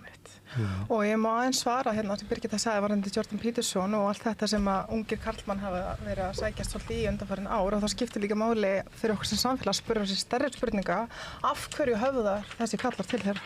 Það er líka svona dýpur spurningar sem ég finnst við ekki hafa verið nógu mikið að pæla í hvað er það sem veldur því að þeir sækjast í þetta hvernig er samfélagið samt líka að bregðast þeim einhver leyti. Eitt sem að heyri stundum að sem að fólk hvaða bylgja er þetta og þá heyrir maður stundum eitthvað sem að veit ekki hvort að sé svona innflutt hugmynd að sko alþjóðavæðingin hafi grafið undan lífsskilyrðum lágstéttanna svona í riðbeltunum í Bandaríkjunum og í norðurhéruðum Bretlands og víða í Evrópu sem og þau upplifið það að sé standi ógn af alþjóðavæðingunum meðal annars innfluttu vinnuafli og þetta fólk stekkur á vagnin með einhverju svona miðflokkum allra landa og ítir undir svona rasisma. En svo skoðaði maður hverju standa þessum fundi þá er þetta bara fasteignasali og hæstaréttarlögmaður og einkaþjálfari og það er ekki eins og sko lágstéttin á Íslandi sé á Austurvelli að mótmæla. Þetta er svona sjálfstæðir atvinnurekendur og hitt og þetta. Það er ákveðin populismi sem að keyrir þetta en að ná þessum inn sem að sko falla fyrir þú veist þessari orðræðu. Það er bara úti menn eins og Smári Másson og svona þetta er ekki þú veist verkalýðurinn sem er á Austurvelli. Ekki Snorri bara fullur hann sjálfur sér og er að passa sitt jobb, ég veit ekki, en talandum að ég bjó í Danmörku þegar Dansk Folkeparti var upp á sitt besta og ég var að vinna á rafvirkjum á svona verkefnastað og að breyta kollegi og svo kosningar og ég spyr hvað ætlaði að kjósa og þeir segja bara Dansk Folkeparti vinnir og ég bara, hvað er það á móti mér, sagði ég. Vil ég senda mig úr landi? Nei, þú ert þessi góði. Eitthvað. Ég sagði það bara um mig, blótkalt og ég bara, ok, en hvað er það málið? Pólverðina sem ráði sem þið sjálfið ráðið á lægri launum að gera það og þeir bara, nei, og þá sögðu það bara blótkalt um mig. Þeir eru svartir. Svo þetta er líka grunn til bara rasismi og svo ára þessi bara hættir danski þjóðarflokkurinn auglýsti bara svínasteik með danska fánanum á og það var til þess að segja að Danmörk þá geti komið til Danmörkur eða borðað svínakjött en okkur er það við viljum allt nema múslima en okkur er þessi sterki kallar komaður ekki bara fram og segja þessi rasismar fyrst þegar ég heyrði Dani tala svona þá voru það bara yfirmenn á stóru fyrirtæki í Álaborg En ég er ekki viss að þetta sé eitthvað svona lágstjættarfylgi. Ég veit ekki hvort að fólk líti kannski á rasisma einhvern veginn þannig að þú veist, þú haldir að einhver kynstofn sé aðeins en einhver annar, en rasismi er líka hvítleiki, whiteness, sem sagt. Þannig að ég held að það sé þessi sterkari hugmyndafræði að ekkit endir á það mikið kannski það að líta á hver er æðri og óæðri. Ég held að hugmyndafræðin sé hvítleikin og hvað auga sér og hvað er trublandi fyrir augun og hvað er ekki trublandi. Já, en svo líka náttúrulega sko, ég man nú eftir að langt síðan að þegar ég var að þingja þá man ég eftir að það var slatti af með fátækufólki sem að þú veist hafi verið að hlusta rosalega mikið útvarpssögu og semst hélt að hælisleitendur fengju bara frían aðgang framfyrir þau í húsnæði og í heilbrigðiskerfið og allt þetta og það er ákveðin orðræða í gangi og það er, þú veist, þeir sem að falla á milli og fá ekki þjónustu og ég vil lenda á götunni út af því að þeir þurfa að bíða svo lengi eftir félagsbústöðum eða eitthvað slíkt að sko þeim er selt að það eru aðrir, það eru útlendingarnir sem að ganga fyrir. Þú veist, þetta er orðræðan og ástæðan fyrir því að þetta nær tökum er að það er skortur og þjónustu fyrir fátækt fólk, fatlað fólk og öryrkja og allt þetta. En þá er það menn eins og Snorri. Hann er svona þeir tala því og græða því að tala þetta en vandamáli er ekki, það er ekki til staðar, það er ekki þetta fólk sem er að sjúga kerfið frá okkur. Það er bara búin að svelta innviðina þannig að við getum ekki tekið við því. Akkurat. En af hverju færist það svona, af hverju er menn eins og Snorri og Bergþór og þessi kallar að... Og einn ríkasti maður landsins, Sigmundur Davíð. Já, þeir eru þá að þessi vandamál, og hvar endum við svo? Þetta er ekki vandamál. Já, það er það þá, kannski þessi maður sem ég en ég sem börnum mín er hálf útlensk. Er það þá þau næst að því það er ekki hælisleitenda vandamál sem er að knésetja okkur. Neða kapitalismin og semst að í raun og veru að byggja ekki upp innviðina þannig að við getum, við erum rík þjóð, við getum alveg verið með góða innviði, þú veist, og við höfum bara ekki forgangsröðarétt og í raun og veru þá sko alltaf þegar þú veist, einhver einmitt sagði við mig eitthvað svona, þú veist, ég fæ ekki húsnæði út af þessum og sagði, þú veist, þetta er ekki rétt. Ástæðan fyrir því að þú fær ekki húsnæði hefur ekkert með aðra sem að þurfa hjálp að gera, heldur með stefnu stjórnvalda. Og það er bara mjög mikilvægt að þegar maður ætlar að ræða við fólki sem að einhvern veginn er orðið afvegalegt í mörgum, þetta er ofta ekkert slæmt fólk, bara alls ekki, bara í 99% tilfella er fólk gefnar rangar upplýsingar og þá er mikilvægt að maður gefur fólki réttar upplýsingar, þú veist, og það þýðir ekki ræða við kallana sem eru skipuleggja á Austurvöll, en það er hægt að tala við mjög mikið af fólkinu sem að einhvern veginn fer þarna svolítið tvístigandi og allt þetta, þú veist, og það er fólki sem að við þurfum að tala við, sem að kannski vitum Jóhanna, heldur að vaxandi umræða svona rasisma og útlendingand og grafi undan öryggi þeirra sem að líti ekki út fyrir að vera ættaður úr Húnavatnssýslu? Já, það gerir það. Ég hef alveg fundið fyrir því hérna á einhver leyti og það sem ég finnst ótrúlega leiðilegt er að hversu mikið fólk sem er svona mér kært nálægt með minni vinir og kunningar áttar sig ekki alltaf á því. Hérna, halda alltaf að sé að vera að tala um annan hóp en mig eða halda alltaf að þetta hafa áhrif á annan hóp eða hvað, eða áttar sig bara ekki á þeim afleiðingum sem þrífst í samfélaginu og ég held að það sé líka bara frekar alvarlegt stundum. Já, sem að stjórnmálamenn hafa kveikt í ekki bara Sigmundur Davíð, þetta er Ben á sínum tíma. Það er grafið undan fólki sem er ekki svo ólíkar okkur heldur en þú. En við látum þetta róa, við hendum öllu þessu fólki út, en það bætir ekki kerfið. Hver er þá næstir? Það er nú danski þjóðarflokkurinn upplifið það svolítið með að taka þátt í stjórnum og svona að þessi flokkar geta aldrei skilað neinum árangri. Eina sem geta gert er bara að keyra í ennþá harðar aðgerðir til að svara þessu vegna þess að innviðinni bætist ekki upp með því henda útlendingum út. Ef maður henda það út þýsku faraldukorunum hérna sem komu eða Víetnamönnum sem komu hérna það sem gerir það alltaf þú veist næsta við koma hóp þú veist leiðin til þess að taka burt réttindi frá samkynhneigðu fólki er að ráðast fyrst á transfólki, svo queers og svo, þú veist, það er bara sýnt sig í Bandaríkjunum, byrja á trans og núna þeir að banna sem sagt að samkynhneigt fólk geti gift sig. Það datt nefhjólflugvélar á Austurvöll í vikunni. Vekur það upp á ykkur að ræða Reykjavíkurvöll? Nei, ég býr rétt við hann. Ég er landsbyggðinni maður, eina sem ég myndi vilja fyrir Reykjavíkurvöll. Já, á landsbyggðin. Þú ekki notað Reykjavíkurvöll til þess að komast til Borgarfjarðar? Nei, menn sko, ég var að segja eitt Reykjavíkurvöll. Hvenær er samningurinn við einkaþoturnar? Já, burtu með einkaflugin og það og búið að segja þetta útsýnisflug og þyrlu. Já, burtu með þetta. Ég býr beint á móti flugvöllum. Svalirnar mínar, það er bara svona, ég labbaði á götuna og þá er ég komin á flugvöllin. Og þegar, sko, þú veist, gosin voru. Þá voru flugvélarnar, þú veist, OK Market er bara, þú veist, á horninu og hurðin hjá þeim var opin. Og þú veist, það kom vindsveipurinn af þyrlunum inn í búðina, þú veist, og svalirnar mínar og svo allt eitrið sem kemur á, sko, til þær pústa út öllu beint á svalirnar hjá fólki sem býr þarna í svona nýja stórkostlega umhverfisvæna hverfi. Býr þú þarna í Vals? Já.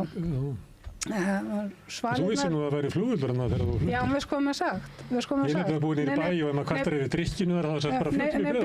Þegar ég byrjaði að leigja þarna, þá var maður sagt að það búið að loka þessari braut.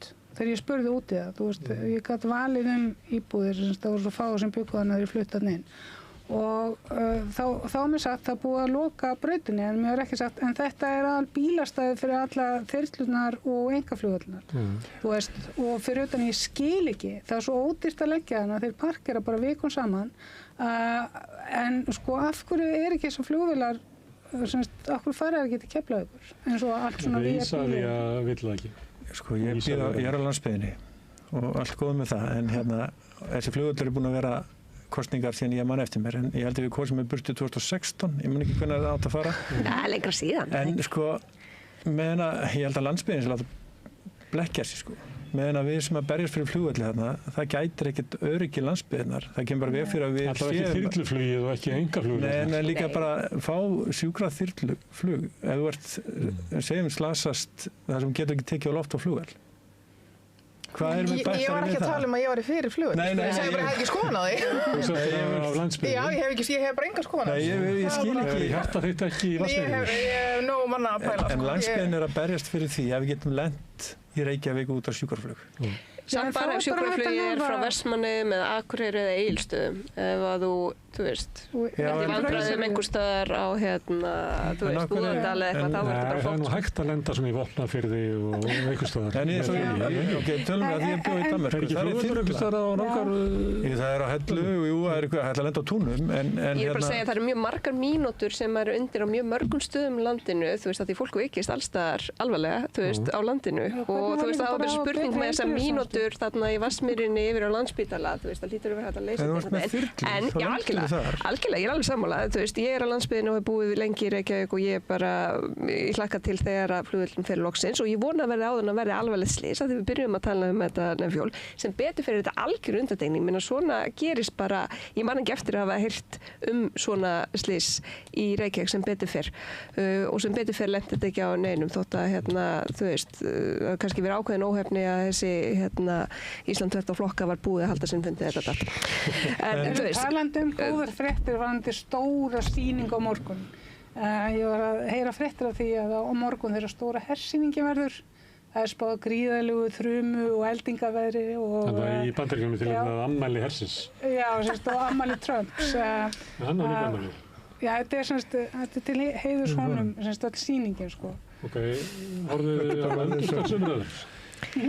Nei, ég ger það ekki. Nei. Ég hef ekki horft á þingrásina síðan hætt á þingi og ég myndi ekki fyrir mitt litla líf. Þetta var á RÚV, sko. Þetta var á RÚV. Já, hvað maður þjáðist mikið. Þegar maður satt í þingsal og vildi komast út úr að hlusta á þetta. Eitt sem ég reyndi að tóka eftir þegar ég skoðaði nafnalistan yfir hverju fluttir aður. Það er einhverjum ástæðum þá, sko, þetta eru umræður þingmanna.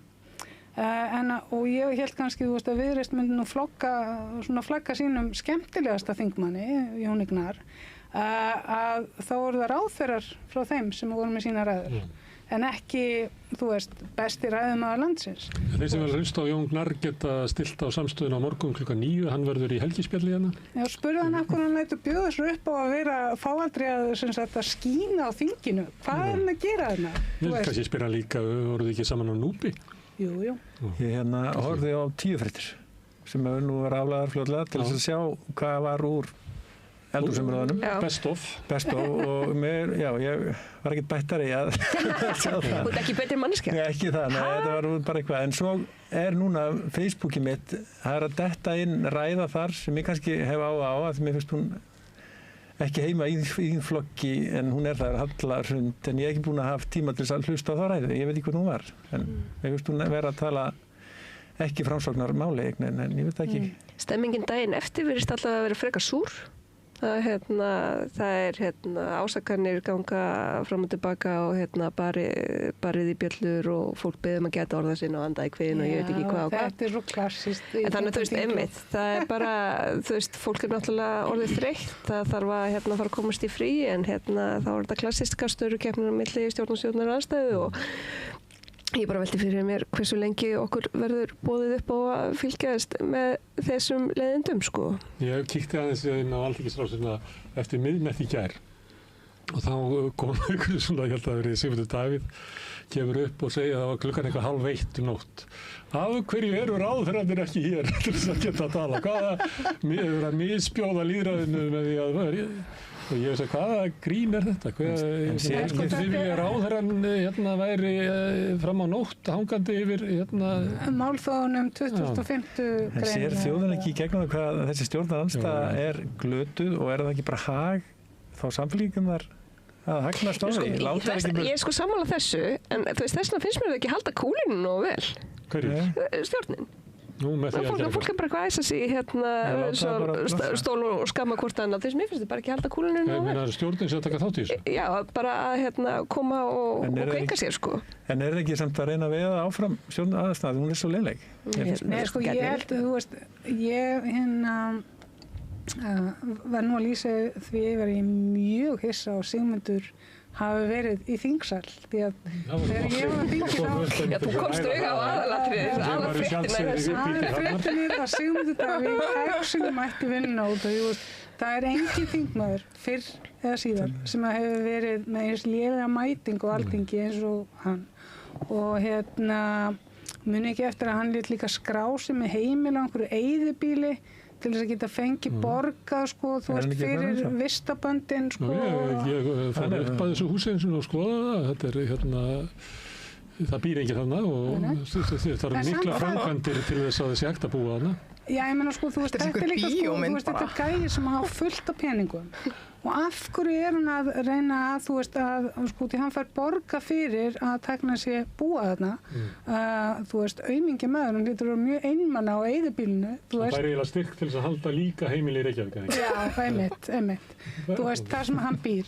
Þetta er náttúrulega það en ég held að það hafi, ég hef nú verið, ég verður viðurkennast þegar ég fór fyrst á þing í hruninu. Þá var ég í stjórnarandstöðu með skemmtilegustu flokkum í heimi sem þá var Framsókn undir Sigmund Davíð og Sjálfstæðisflokkun undir Bjarna Ben. Og þetta var svo skemmtilegt. Þið voru ekki alveg í stjórnarandstöðu, þið voru svona hálf klestur þessa stjórn. Voru ekki að verja hana svona tímabili? Ég meina við studdum, við vorum með örfamál, það er sem sagt hreyfingin og máli sem við lögum einna mest áherslu á var ný stjórnarskrá. Við studdum ríkisstjórnina heilshugar í því. Við fórum mjög hart gegn ríkisstjórninni varðandi Icesave. Við tókum málinn út frá málefnunum en ekki út frá því að vera bara á móti. En svona í lokin þegar hún stóð tæft var það ekki svona einhver leyti stuðningur frá ykkur sem hélt henni? Það var ekki Framsókn? Nei, það var ekki þannig. Framsókn varði minnihlutastjórnina í upphafi? Nei, þau voru með meirihluta til þess að þannig að það var nú ekki þannig. Það er ekki verið með einhverja breytingar á sögunni. Talandi gamla sögu, að stóð 2 hætt, skiptir það ekki máli? Nei, ég hef aldrei hort á Stöð 2. Þetta er náttúrulega áfall fyrir mína kynslóð. Við skiptumst í sko stöð börn og rúbörn og núna, já, þú veist, bara hafði þú aðganga sko stöð 2 þegar þú varst barn eða ekki, þetta bara skiptir. Morgun sjónvarpið, þarna afi. Nei, bara, þú veist, við erum að tala Friends, við erum að tala Turtles, við erum að tala alls konar stórkostlegt efni. Já, með afa. Nei, sko, þú veist, þetta bara, þú veist, mín kynslóð algjörlega splittuð eftir þessu og núna getum við ekki, þú veist, barmað okkur yfir okkar hræðilegu örlögum sem við sem erum rúbörn, að við börnin okkar vegna þess að þau mun ekki vita hvað stöðu er. Hvort er þú rúbörn? Ég er augljóslega rúbörn. Þess vegna er ég bara alltaf í einhverju fætingi, ég er að berjast fyrir mínu. Finnst á mig halla. Ég fekk aldrei horfa á Stöð 2. Það var bara aldrei keypt. Ég þá rúbörn greinlega. Svo mörgum ári setna er ég í Reykjanesbæ og er að túra með bylgjulestinni. Ég var á þessi tæknimaður á bylgjulestinni. Men ég var í bændaskólum á Hvanneyri, það er önnur saga. Já, framsvagnaðist að bændaskólum á Hvanneyri, en að því ég er frá Kórsvelli þá átti ég að vera framsvagnaður, en svo er ég horfa á krátið, afi kemur hérna og syngur lagið góðan dag, og það sungu allir og ég bara, hvað lag er þetta? Og horfði á krátið, það syngja allir og ég bara, hvar hef ég verið? Það var bara kunni allir að syngja það var greinlega Reykjanes. Tvær þjóðir í þessu landi, rúbörnin og Stöð 2 börnin. Ég gleymi þessu aldrei. Þá söng hann þetta, góðan dag, eins og grínir og þá lærði ég þetta að ég túraði svo með bylgjulestinni og hann söng þetta. Jóhanna, þú ert ung til þess að tengja nokkuð í Stöð 2, það?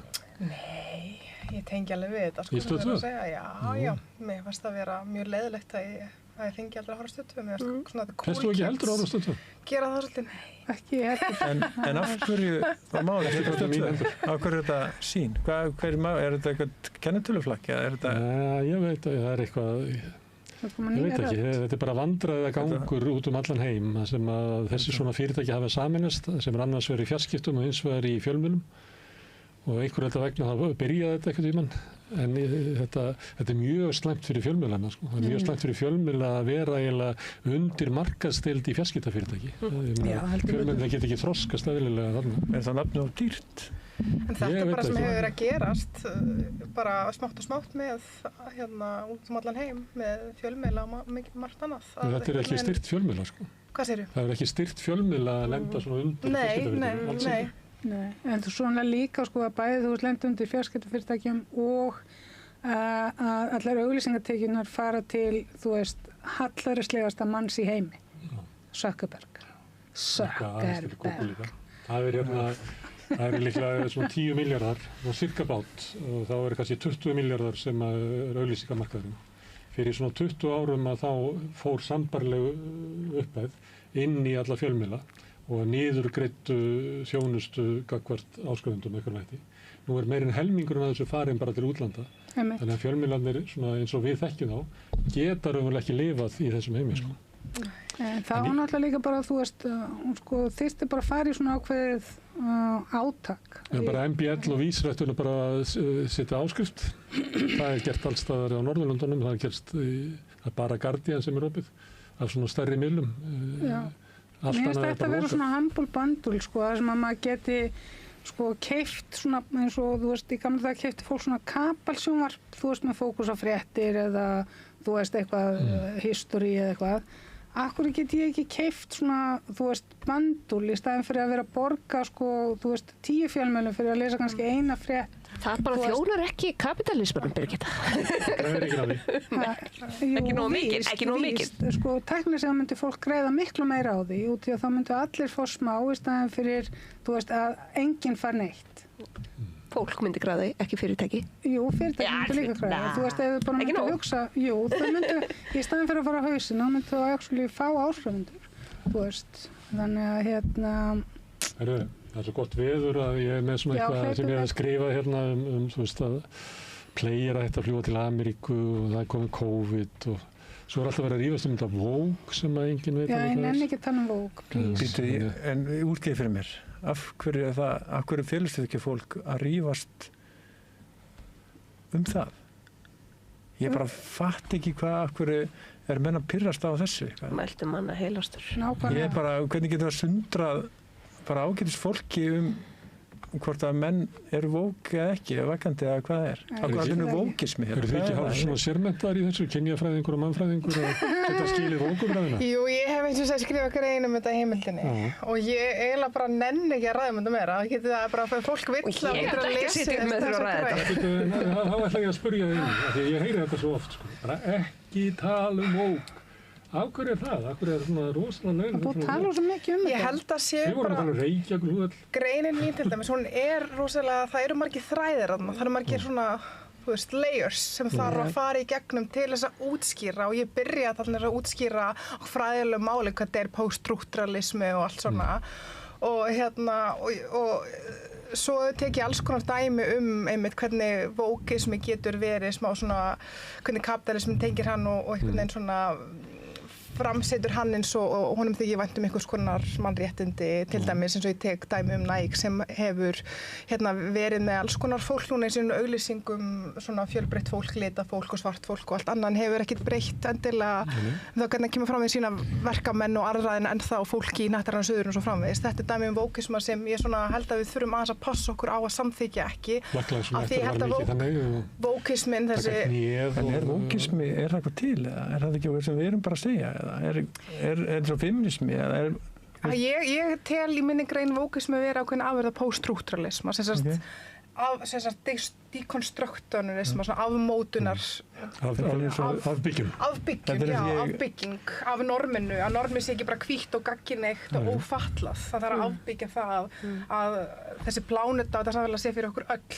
En einhvern veginn finnst mér eins og margt annað þegar við búum í svo trúlega kapítalísku hagkerfi að þetta fléttast má saman við kerfi sem áttu upprunalega gagnrýna. Það er það sem ég tek fram í greinina minna þarf að gera greinamun á og megi ekki gleyma stéttarvitundinni því hún er miðjan af öllu. En kapítalismi getur gleypt allt einhvern veginn á nýtt sér. Hann getur nýtt umhverfisvernd og loftslagsvá og hann á örugglega eftir að koma með svona friðar en svo líka margt ósanngjarnt þeirri umræðu sem sagt vera sko, þú veist, dyggðaskreiting og okkur sem ekki, þú veist, þannig að þetta þú veist, fólk sem náttúrulega það sem svo einkennandi við þá tíma sem við lifum á að sko fólk segir að hugtök merki eitthvað og þú veist, og það hefur bara sína skoðun fyrir því. Þú veist, ég held að við séum í ákveðinni bara mjög mikilli orustu hugtök. 100%. Hugtök verða að hafa almenna alveg samanlega. Það breytist alveg rosalega hrætt hvað hlutinni merkja. En svo náttúrulega líka en vók á að hafa rótur í poststrukturalism og það sem það þýr upphugulega og að rætur ekki til einmitt svartra bandaríkjamanna einhver ákveðna vakningu. Svo hefur við einhvern tekið það. Heldur að Brynjar Níelsson hafi haft það í huga þegar hann labbaði út á Valhöll og reif vók? Nei, en við sem almenningur, ef við ætlum að búa í lýðræðislega samfélaginu, þá hlýtur grunnforsendan þess að vera gagnrýnin hugsun og við þurfum bara að gera betur í því.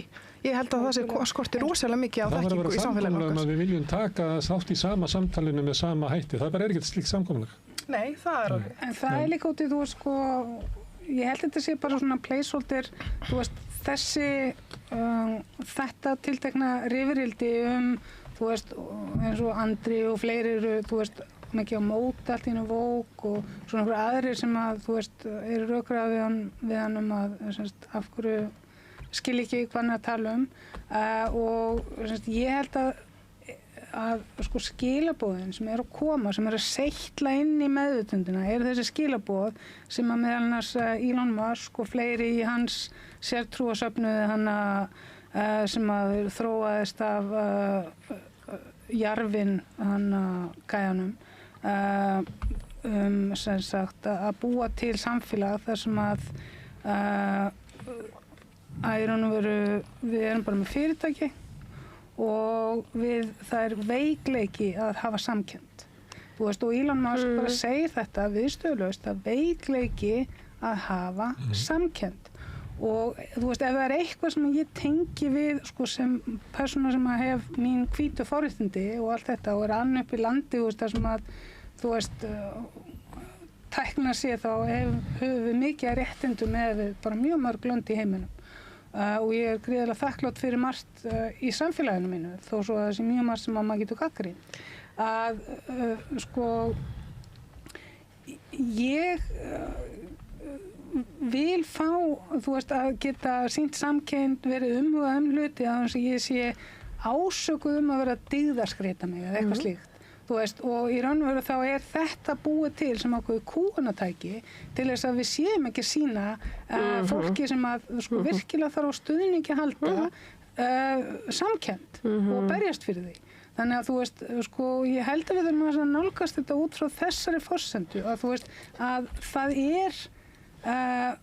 einhver mesta og fegursta dygðin sem við höfum sem manneskjur að geta sett okkur í spor annara og að geta barist fyrir þeim sem get ekki barist fyrir sjálfum sér, þú veist, og það ekki dygðaskreiting og hver svo sem segir það, hann getur bara að fokka sér.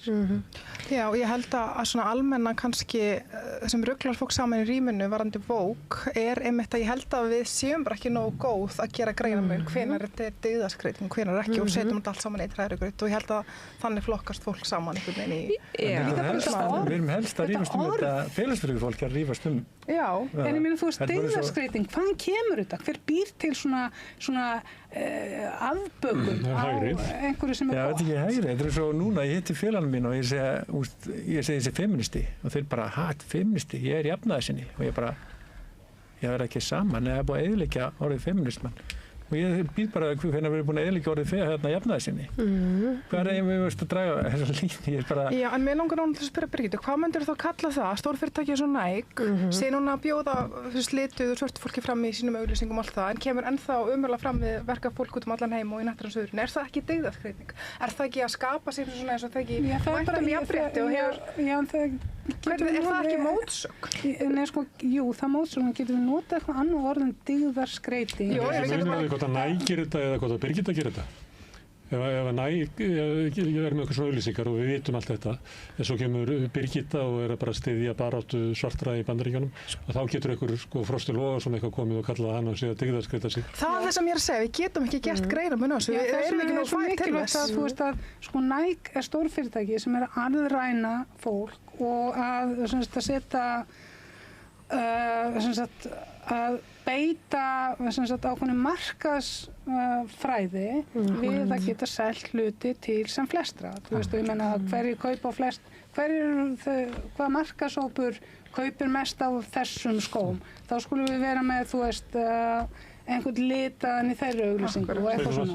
Já, bara þetta með sko þessa umræðu sem er náttúrulega óbúslega þreytandi og þarna verður að nota eitthvað sem sagt ennst orð. Það er að gera svona skemmtilegt umræðu og reynilega umræðu. Já, þetta er mikil áskorun og þetta er náttúrulega, þú veist, bara orð sem að fólk veit almennt ekki nákvæmlega hvað þýðir, það yfirfæra alls konar tilfinningar á það og þannig að sko þess vegna er áframhaldandi umræðan Vogue ekki til sérstaklega mikils finnst mér, en mér finnst að við getum kannski reynt að tala út fyrir sem sagt þetta hugtak og í kringu það, þú veist, og fara inn í kjarnan sem er bara, það er ekkert óleitt það að við gerum kröfur á að fólk sé gott við aðra, taki tillit og hafi samkennd og reyni það má benda svo á það ef það eru orðin tóm en það er ekki rétt að alhæfa öll sem eru að reyna að gera sitt besta.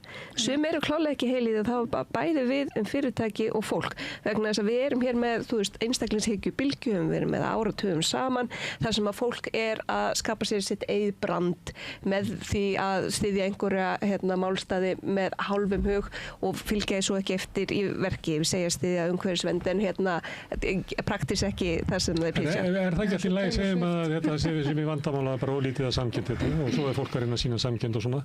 Eigum við endilega að fara út í það að segja það er nú ekki alveg að marka þig, góði minn. Ég meina, skiptir það einhverju máli, má ekki bara 5% af þessu vera hræsni? Who cares? Nákvæmlega. Það er allt í lagi, en þú mátt líka sko, þú veist, það má líka samt bara segja fallega við fólk.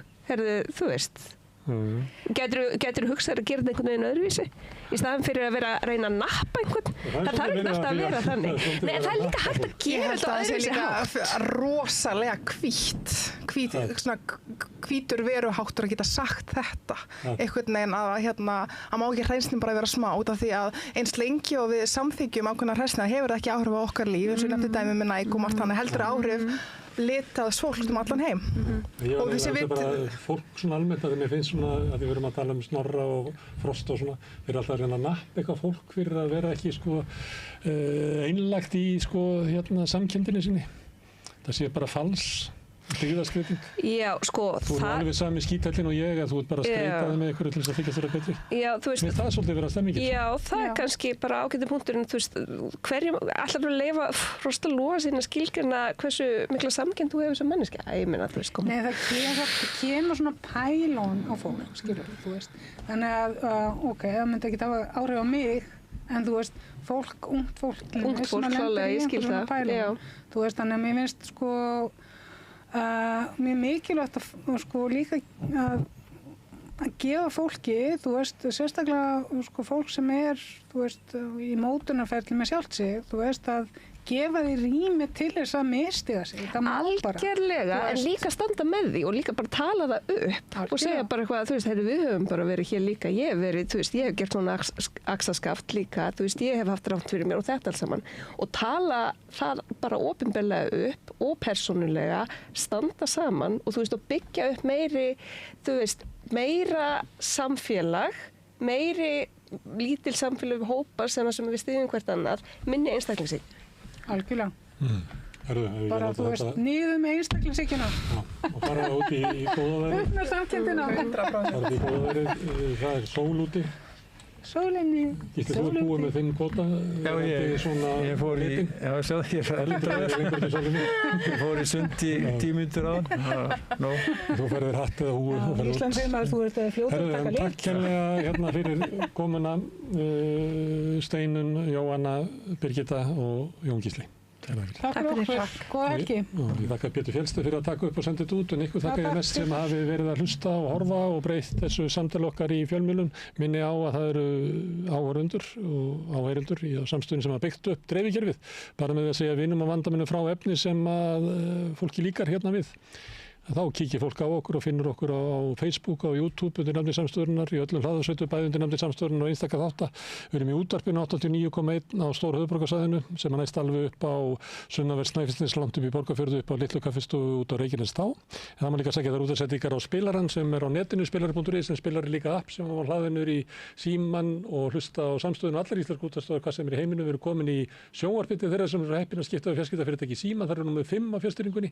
Kannski ef þú vill, ég veit ekki, mun önnur fjarskiptafyrirtæki bjóða sínu viðskiptavinum upp á efni frá samstöðinni sem 24 tíma sólhring, 7 daga vikunan, allan ársins hring, samfélagsumræðu við þetta rauða borð og í öðru þáttu samstöðinnar. Það sem að drífa samstöðina áfram sá hluti áhorfenda og áhorfenda sem að gesta áskrifendur. Þú getur slegist í þann hópi og tilur að samstöð sé mikilvægur þáttur í lýðræðislegu samfélagi. Þá getur þú farið inn á samstöð.is, þann heppur sem ástundur áskrift. Það getur þú skráðið fyrir grunnáskriftin sem 2750 sem mér að setja sér hlægilega lágt verð með það efni sem við búum hérna til. En þið getur borgað meira eða viljið og þeir sem að kjósi getur látið áskriftin að renna sem félagsgjöldin í alþjóðafélagið og það er alþjóðafélagið sem á og rekur samstöðina. Við segjum þetta gott í bili, góða helgi, en ég minni á hérna á morgun að klukkan 9 að þá verður ábyggilega mjög skemmtilegt viðtal sem ég tek við Jón Gnarr. En takk fyrir í bili og góða helgi.